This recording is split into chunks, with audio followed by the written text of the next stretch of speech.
दुर्गा नदी के किनारे बसा एक गांव फूलपुर। गांव में कुछ 100-150 लोग रहते थे। अंजलि, जो कि पास ही के जिले में रहती थी और 12वीं पास कर चुकी थी, उसके पिताजी ने बेटी को जल्दी विदा करने के लिए उसकी शादी फूलपुर गांव के मुकेश से करवा दी थी।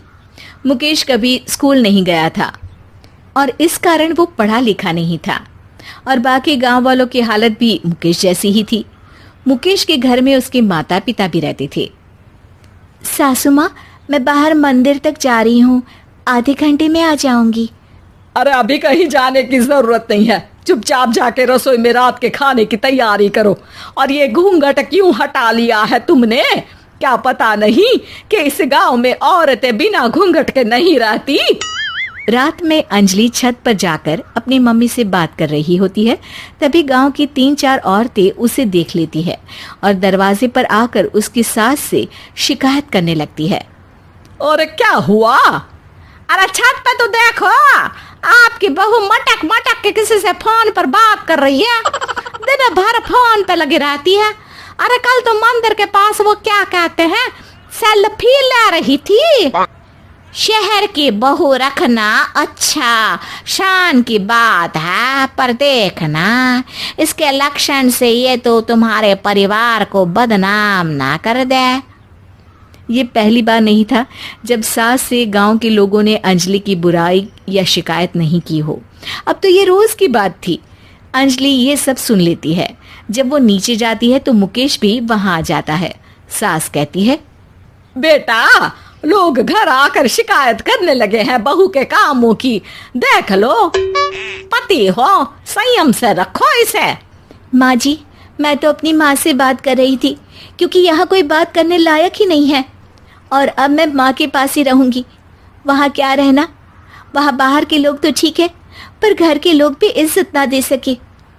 अरे नहीं नहीं अंजलि, ऐसा नहीं है, धीरे धीरे सब ठीक हो जाएगा, तुम फिक्र ना करो। अरे बस कुछ बोलना ही नहीं है, सर पे चढ़ा रखा है बहू को। सास मुकेश की नरम बात सुन के वहां से मुंह चढ़ाकर चली जाती है।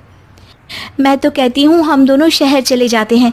मैं पढ़ी लिखी हूँ, मुझे वहाँ नौकरी भी मिल जाएगी और थोड़े दिनों में आप भी वहाँ कुछ काम ढूंढ लेना। अरे नहीं नहीं अंजलि, हम यहाँ ना गांव का खेत, माँ पिताजी को छोड़कर शहर नहीं जा सकते। माँ पिताजी को कैसा लगेगा और गांव वाले क्या सोचेंगे? ये कहकर मुकेश सोने चला जाता है और अंजलि की गांव वालों द्वारा बुराई का सिलसिला बहुत दिनों तक चलता ही रहता है। लेकिन अंजलि गुस्सा ना दिखाते हुए समझदारी से काम लेती है। बारिश का मौसम चालू हो जाता है।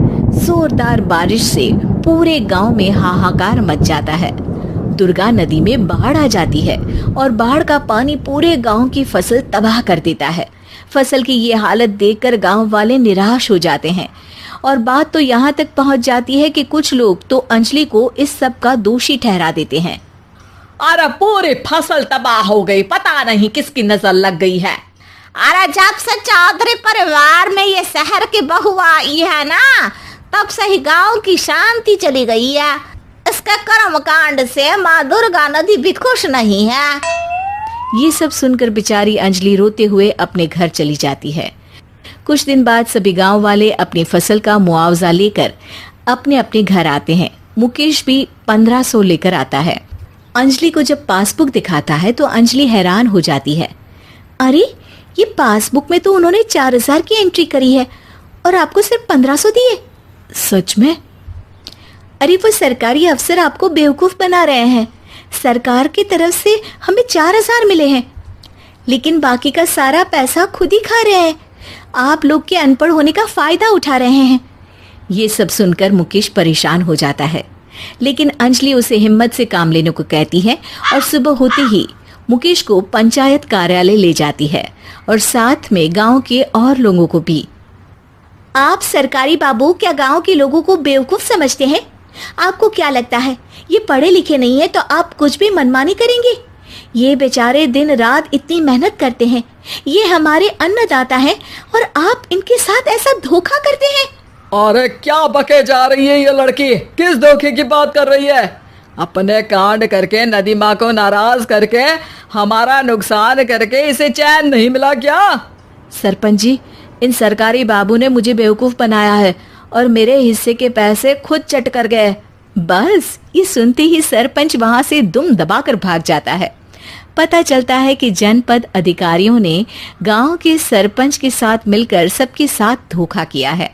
सब लोगों का विरोध शुरू हो जाता है और आखिर में अधिकारी सब गांव वालों के हिस्सों के बचे हुए पैसे उन्हें लौटा देते हैं और कई दिन तक सरपंच गांव में लौटता ही नहीं।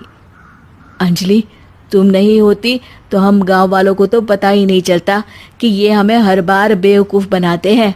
हाँ हाँ अंजलि बेटी, हमें माफ कर दो। हम सब तुम्हें बुरा भला कहते रहे, लेकिन तुमने ही आज हमें बेवकूफ बनाने से बचाया है। हमें तुम पर गर्व है बेटी। अब समझ आया कि सरपंच तुमसे नहीं, तुम्हारे पढ़े लिखे होने से नफरत करता था। क्यों ना इस बार हम अंजलि को ही सरपंच पद के लिए चुन ले? क्या कहते हो गांव वालों?